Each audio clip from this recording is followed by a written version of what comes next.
Welcome to Gopalverse Tunes, where every story is an adventure. না, আমি তোমার আর কোনো গল্প শুনবো না। অনেক বছর ধরে তোমার গল্প শুনে শুনে কান আমার পচে গেছে। এবার আমাকে একটু রেহাই দাও। দেখো বিক্রম, এইভাবে আমার মনটাকে ভেঙে দিও না। আমি গল্প শোনাতে চাই, তুমি কেন বুঝছো না বলো তো? হ্যাঁ, এই গল্প শুনতে শুনতে পথ হাঁটলে তোমার ভালো লাগবে, পথ চলার কষ্টটা লাঘব হবে। তোমার ওই গল্পের শেষে তুমি প্রশ্ন করবে, তার উত্তর দিতে না পারলে আমার মাথা চূর্ণ বিচূর্ণ করে দেবে। প্রশ্নের উত্তর ঠিকঠাক দিলে তুমি আবার ওই দূরে শেওড়া গাছে গিয়ে ঝুলে পড়বে। এটাই আমার নিয়ম, যে কি করি বলো? তারপর আবার আমাকে ওই গাছে উঠে তোমাকে নামিয়ে কাঁধে নিয়ে হাঁটতে হবে। না না না না, আর পারবো না। তার চেয়ে আমি আর গল্পই শুনবো না। আরে এদের কথা শুনে কিরকম একটা লাগছে, আমি ঠিক বুঝতে পারছি না। ওই কাঁধের বুড়ো লোকটা গল্প শোনাতেই বা কেন চাইছে, আর ওই বুড়ো লোকটা ওকে ঘাড়ি নিয়ে হেঁটেই বা যাচ্ছে কেন? একবার জিজ্ঞেস করি। শুনছেন? আমাকে বলছো? আমি কৃষ্ণনগরের মন্ত্রী, আমাকে তুমি বলবেন না। বয়স কত? 2-25। আমার কত জানো বেতাল? বলে দাও তো। আমার বয়স হলো গিয়ে প্রায় 7,000 বছর, আর এই বিক্রমের হলো ওই ধরো গিয়ে 1006। মহারাজা বিক্রমাদিত্যের নাম শুনেছো? আমি সেই এই বেতালকে কাঁধে নিয়ে ঘুরে বেড়াচ্ছি। আমার রাজ্য গেছে, সব গেছে, শুধু ওই কাঁধের ওপর বেতালটাই যাচ্ছে না। একটা ভালো কাঁধ দিতে পারবে? ভালো কাঁধ পেলে কাঁধ বদল করে একটু বাঁচবো। একটু শক্ত পক্ত দেখে দিও বাজা, আমিও আর এই এক কাঁধে ঘুরতে পারছি না। কাঁধ তুই শক্তপোক্ত? তা তোমার কাঁধটাও তো বেশ শক্তপোক্ত। আমার কাছে আর একটা ভালো গোলগাল শক্তপোক্ত কাঁধের খবর আছে। আপনারা কাছাকাছি কোথাও অপেক্ষা করুন, আমি আপনার কাঁধের ব্যবস্থা করেই আসছি। শুনুন, রাজপ্রাসাদের বাইরে একটা বড় গাছ আছে, ওই গাছের নিচে ছায়ায় গিয়ে বসুন। হ্যাঁ, ঠিক আছে, আমি প্রাসাদের বাইরে ওই বড় গাছের নিচে অপেক্ষা করছি। শোনো শোনো, কাঁধের গল্প করে যদি কাঁধ না জোগাড় করতে পারো, তবে কিন্তু আমি তোমার কাঁধেই চাপবো, মনে থাকে যেন। ঠিক আছে।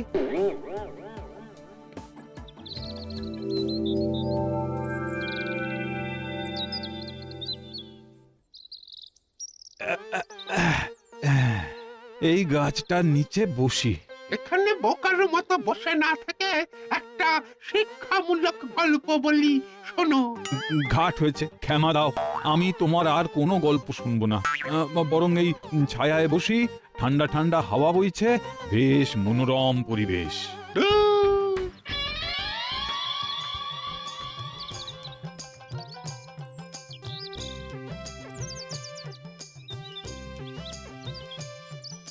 হে, আজ খুব দেরি হয়ে গেল, একটু তাড়াতাড়ি পা চালাতে হবে। দেরি হলেই মন্ত্রীমশাইয়ের হাজারো কৈফিয়ত। আরে গাছতলায় কে বসে আছে? কাঁধে আবার আরেকজনকে নিয়ে বসে আছে। এই, তুমি ঘুমোচ্ছ আর আমার মাথা তোমার মাথার সাথে ঠোকা খাচ্ছে। তুমি ঘুমোচ্ছ, ঘুমাও, কিন্তু আমার মাথা তোমার মাথার সাথে ঠুকছে কেন?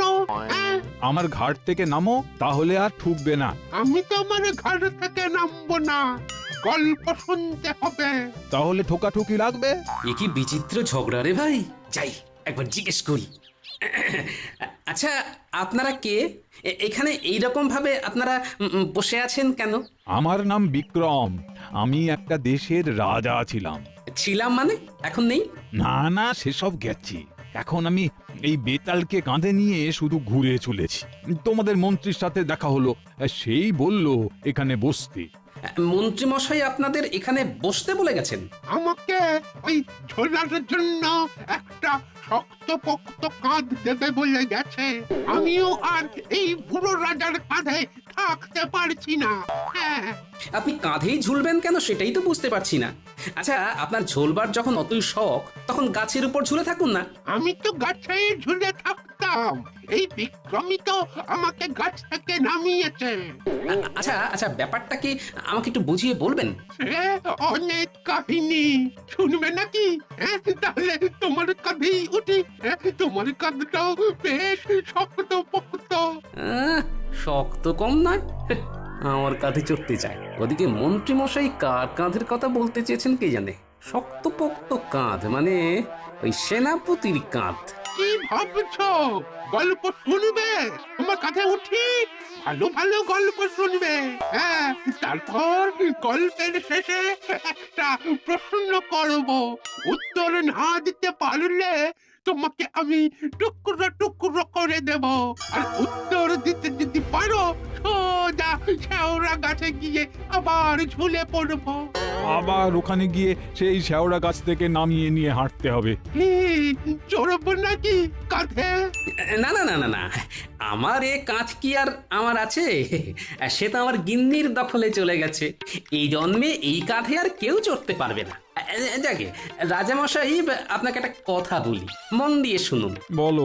আমি দেখছি আপনার খুব ঘুম পেয়েছে, আপনি শুয়ে পড়ুন। শোবো কি করে? এই বেতাল তো কাঁধেই ঝুলছে। এই বেতালকে নিয়ে শুয়ে পড়ুন না, বেতাল আপনার কাঁধেই থাকবে। শুয়ে পড়ুন, শুয়ে পড়ুন। হ্যাঁ, শুয়ে পড়েই বেতালকে মাথার নিচে নিয়ে নেবেন। বেতাল থেকে হয়ে যাবে আপনার বালিশ।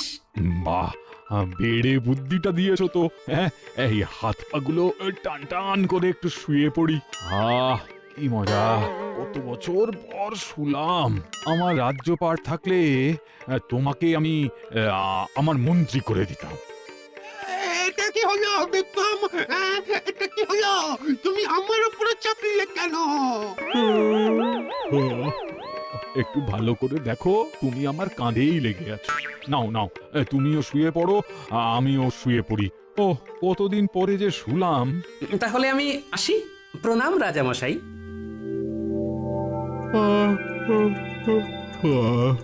কত বছর যে ঘুমোই না। ওরে ঘুম, একটু আয় আমার চোখের উপর।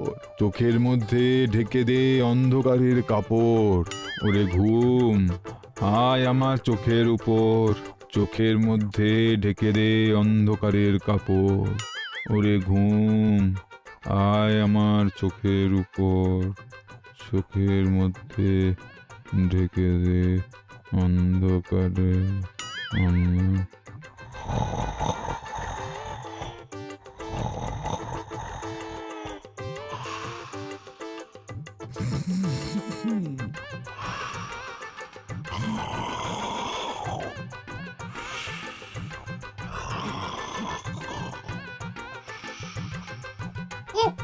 কি জ্বালায় পড়লাম রে বাবা!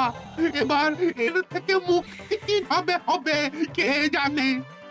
দেখি আমিও একটু ঘুমোতে চেষ্টা করি।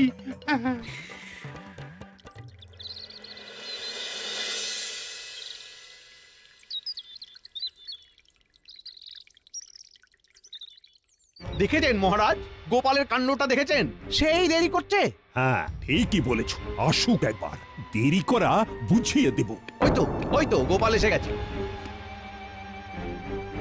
নিন মহারাজ, জিজ্ঞেস করুন এত দেরি হওয়ার কারণ কি? ব্যাপার কি গোপাল? এই সপ্তাহে তো প্রায় দিনই তোমার রাজসভায় আসতে দেরি হল। তোমার কি কাজে কম্মে মন নেই গোপাল? কাজে কম্মে মন না থাকলে খাবো কি মন্ত্রীমশাই? আপনার মতো আমার তো আর তালুক নেই। আমাকে কাজ করেই খেতে হবে। গোপাল, যত বড় মুখ নয় তত বড় কথা। মন্ত্রী, বিবাদ থামাও, আমাকে প্রশ্ন করতে দাও। যথাজ্ঞা মহারাজ, কিন্তু গোপালকে প্রমাণ দিতে হবে। হ্যাঁ গোপাল, মন্ত্রী সম্বন্ধে যা বলছো তার প্রমাণ কিন্তু তোমাকে দিতে হবে। প্রমাণ পেলেই প্রমাণ দেব। আমারও চর ঘুরছে। বটা ঘটাকে এবার একটু থামতে বলবো। তা তোমার আজকে দেরি হবার কারণ? মন্ত্রীমশাই, আমার আজকের দেরি হওয়ার কারণ একমাত্র মন্ত্রীমশাই। কিরকম? আমি তোমার দেরি হওয়ার কারণ? আর কতভাবে আমাকে ছোট করবে গোপাল? খুলে বল। মহারাজ, ওই রাজপ্রাসাদ থেকে বেরিয়েই সামনের মোড়ে যে বড় গাছটা আছে তার নিচে একজন বসেছিলেন, একজনকে কাঁধে নিয়ে। এই রে, গোপাল দেখে ফেলেছে। কাঁধে নিয়ে বসে থাকার আবার কারণ কি? সে অনেক কারণ মহারাজ। কাঁধে নিয়ে যিনি আছেন তার নাম বিক্রম। তিনি এককালে রাজা ছিলেন। আর তার কাঁধে যে ঝুলে আছে তার নাম বেতাল। যিনি একবার বেতালকে কাঁধে নেবেন, বেতাল তার কাঁধ থেকে নামবে না। ওরে বাবা, তাই নাকি? তবে আর বলছি কি, এখন রাজা বিক্রমের বয়স হয়েছে, তাই বেতালের একটা কাঁধ দরকার। তা নয় ঝুলে রয়েছে ভালো করেছে, তা এর সাথে তোমার দেরি হওয়া আর মন্ত্রীর জড়িয়ে পড়াটা কিরকম করে হলো সেটা বুঝিয়ে দাও। মহারাজ কি বলবো, মন্ত্রী মশাই ওই বেতালকে বলে এসেছেন যে উনি নাকি বেতালকে একটা শক্তপোক্ত কাঁধ দেবেন ঝুলে থাকার জন্য। শক্তপোক্ত কাঁধ? কার কাঁধ?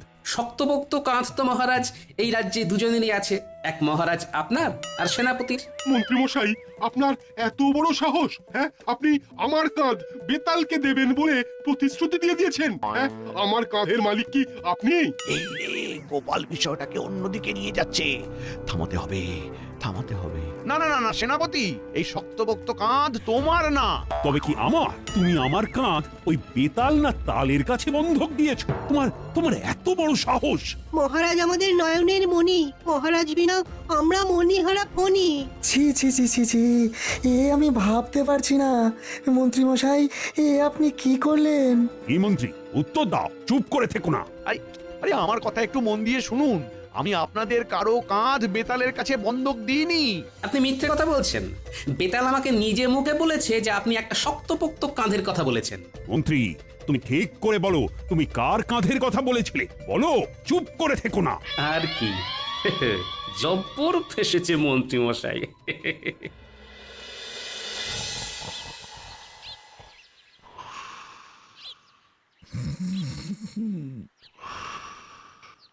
বাবা রে বাবা রে বাবা, কান একদম ঝালাপালা করে দিচ্ছে। এই বিক্রম, বিক্রম, একটু পাশ ফিরে শো। ঠিক হয়ে শুলে বেশি নাক ডাকবে।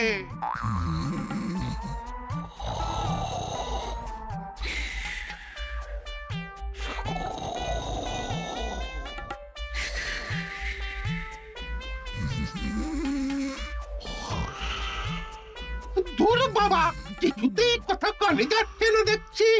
দাঁড়া দাঁড়া, এবার তোর নাকটা টিপে ধরি, দাঁড়া।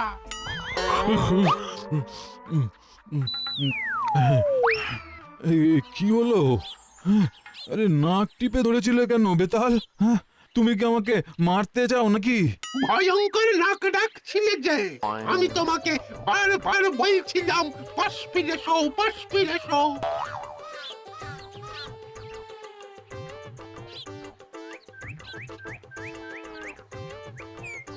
আরে তা বলে একেবারে সোজাসুজি নাক টিপে দেবে? অদ্ভুত ব্যাপার। আমি একটা রাজা, না হয় এখন সিংহাসনটা নেই, তা বলে একেবারে আমার নাকে হাত দেবে? ছি ছি ছি ছি ছি ছি, এই যাত্রার নাকে হাত দেওয়া আমি ঠিক পছন্দ করি না। ঘটা, ওখানে কি হচ্ছে বলতো? চল চল দেখে আসি, দুই বুড়োর ঝগড়া চলছে। এই শোনো, আমার বুকের উপর শুয়ে এভাবে অসভ্যের মতো নাক ডাকতে পারবে না, এই আমি বলে দিলাম। চলে যাও না, আমি কি ইচ্ছে করে তোমাকে কাঁধে নিয়ে ঘুরছি? কি দাদু, কি চলছে? এই বয়সেও ঝগড়া করছো? এই মুখ সামলে অর্বাচীন, কার সাথে কথা বলছো জানো? আমি বিক্রমাদিত্য, রাজা বিক্রমাদিত্য। আর আমি হইলাম বেতাল। আমি কিন্তু তাল খেতে খুব ভালোবাসি। বেতাল দাদু, ও বেতাল দাদু, তোমার নাম বেতাল কেন গো? তুমি কি বেতালা? মূর্খ, মুখ সামলে কথা বলো। বেতাল, এই সুযোগে কাঁধে ওঠো, বুঝবে কত ধানে কত চাল। আমাদের সঙ্গে রসিকতা। একই রে, কিরকম লোক! একটু আগে দুজনে ঝগড়া করছিল, দেখ এখন একেবারে গলায় গলায়। তাই তো দেখছি। যাকে কিছু দাও। কি দেবো? নতুন এসেছো না দাদু, এদেশের নিয়ম কানুন খুব কড়া। নতুন কেউ এলে তাকে মোহর দিতে হয়, একে দর্শন কর বলে। তোমাদের দেশের রাজা জানে? জানে মানে? আমরা তো রাজকর্মচারী, মন্ত্রীর ইচ্ছেতেই তো এই সব কাজকর্মগুলো হচ্ছে। তোমাদের মহারাজ জানেন না? মহারাজের ইচ্ছে না থাকলে কি আর মন্ত্রীমশাই কর ধার্য করতে পারেন? তুমি জানো আমি এক দেশের রাজা। আমার রাজ্যে এইসব ওই দর্শন কর টর ছিল না। এই ঘটা, এই দাদু নাকি রাজা? কোথাকার রাজা? বাঁশবনে শিয়াল রাজা বলে একটা কথা আছে। অশিক্ষিত, দাঁড়াও, তোমার হচ্ছে। কি করবে দাদু, একে তো হাঁটতে পারো না, তাও আবার তোমার এত তেজ। সাবধান! গোপাল, ও গোপাল, কি হলো? ভূমিকম্প নাকি? কিছু বুঝতে পারছি না মহারাজ, একটা প্রচন্ড জোরে চিৎকার শুনতে পেলাম। মহারাজ, একজন বৃদ্ধ মানুষ আরেকজন বৃদ্ধকে কাঁধে নিয়ে আমাদের রাজপ্রাসাদের দিকে আসছে, সাথে সাথে বটা ঘটাও আছে। এই সেরেছে, গোটা গোটা কি উল্টো পাল্টা কিছু করলো নাকি? এই গোপাল, এবার কি হবে? এই বাবু বাবু, ভাববার কিছু নেই মহারাজ, যা হবে দেখা যাবে, আর যা হবে তা ভালোর জন্যই হবে। বলছো গোপাল, যা হবে ভালোর জন্যই হবে? গোপালের কথার উপর কি বিশ্বাস নেই? একটু ধৈর্য ধরুন। কই কই এই রাজ্যের মহারাজ কোথায়? আমি আমি আমি আমি মহারাজ কৃষ্ণচন্দ্র রায়। তোমার রাজ্যে ভয়ঙ্কর অরাজকতা চলছে, সেটা কি তুমি জানো? অরাজকতা? ও গোপাল, ইনি কি বলছেন? আমার রাজ্যে অরাজকতা? আগে মহারাজ, ফন্দিবাজ একটি মানুষ যদি আপনার মন্ত্রী হয় তাহলে এই অরাজকতা চলবে মহারাজ। গোপাল, মুখ সামলে কথা বলো, ভুলে যেও না আমি মহারাজের পরেই। এতদিন তো অনেক সামলে সামলে ছিলাম, এবার তো আপনার সব ভান্ডার খুলে গেছে। কি সব বলছো গোপাল? সবকিছু যে আমার মাথার উপর দিয়ে যাচ্ছে। মহারাজ, রাজা বিক্রমদেবকে জিজ্ঞেস করুন না, বটকৃষ্ণ আর ঘটকৃষ্ণর কান ধরে আছেন কেন? হ্যাঁ, তাই তো। আচ্ছা, আপনি এই দুজনের কান ধরে আছেন কেন? আগে বলো মহারাজ, এই দুইজন কি তোমার রাজকর্মচারী? মোটেই না। দুজন চোরকে আমি আমার রাজকর্মচারী বানাবো, এটা ভাবলেন কি করে? তাহলে এই দুজন মানুষ তোমার নাম করে রাজ্যবাসীর কাছে কর চায় কি করে? কর আদায় করে? মন্ত্রী, কি শুনছি? বটা ঘটাকে ছেড়ে ফেলতে হবে। বটা ঘটা, এই অভিযোগ কি সত্যি? ও মন্ত্রী মশাই, নাটক করবেন না। আমি নাটক করছি? ধরা তো পড়ে গেছেন, এবার সত্য কথাগুলো বলে ফেলুন। বিক্রম, আমি তোমার ঘর অবশেষে পাকাপাকি ভাবে ছাড়লাম। ভালো শক্তপোক্ত কাঁধ পেয়ে গেছো বেতাল?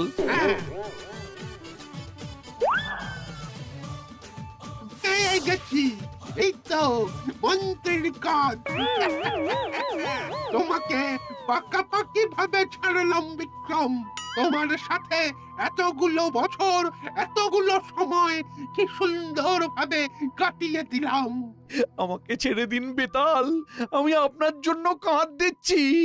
বেতাল দেবের আর কাঁধের দরকার নেই, আপনার কাঁধটি ওনার খুব পছন্দ হয়েছে। বেতাল, নাও এবার সত্য কথা বলাও। দর্শন করো কার সৃষ্টি মন্ত্রী। দর্শন কর? সেটা আবার কি? মনে আছে মহারাজ, একদিন রাতে আপনার কাছে এই বিষয়ে বলেছিলাম।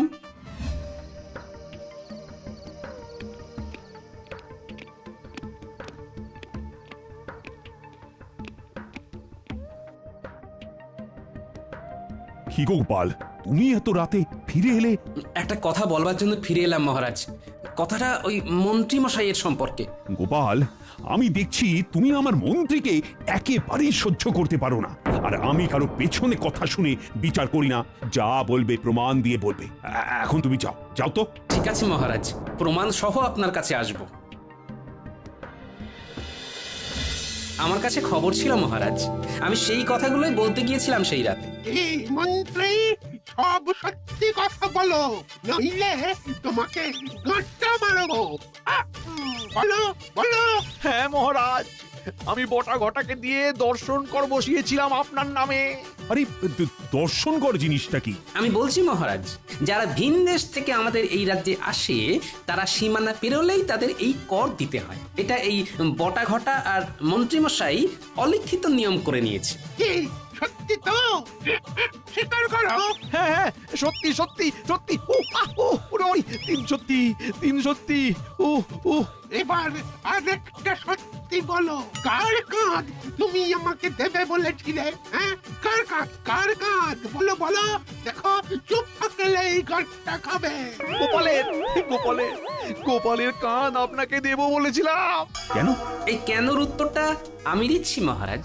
মন্ত্রী মশাই তো আমাকে সহ্য করতে পারেন না, দু চোখে দেখতে পারেন না, তাই উনি ভেবেছিলেন বেতালকে আমার কাঁধে লাগিয়ে আমাকে দেশ ছাড়া করতে। মহারাজ, আপনাকেও একটা কথা বলি, রাজা হওয়া কিন্তু চারটিখানি কথা নয়। রাজাকে তৃতীয় চোখ দিয়ে দেখতে হয়, মনের চোখ। আর বিচক্ষণ মানুষকে তার রাজসভায় ঠাঁই দিতে হয়। সত্যি বলেছেন। আমি আপনাদের কথা চিরকাল মেনে চলবো। আপাতত এই মন্ত্রীর কাঁধে আপনি থাকুন। মহারাজ, আমার বউকে কি বলবো সেটা বলে দিন মহারাজ। তুমি নিচে গিয়ে বলে এসো আমরা বাঁচি। আর রাজামশাই, বেতাল মহারাজ, আজ আমার রাজপ্রাসাদে অধিষ্ঠান করুন। আপনাদের সাথে বসে আমি অনেক কিছু শিক্ষা নিতে পারি। তোমার কাছে গোপাল আছে। গোপালের মতো দূরদৃষ্টি সম্পন্ন মানুষ আমি খুব কম দেখেছি। এই আমাদের গোপাল, চতুর বড়, মিষ্টি বড়, চওড়া তার কপাল।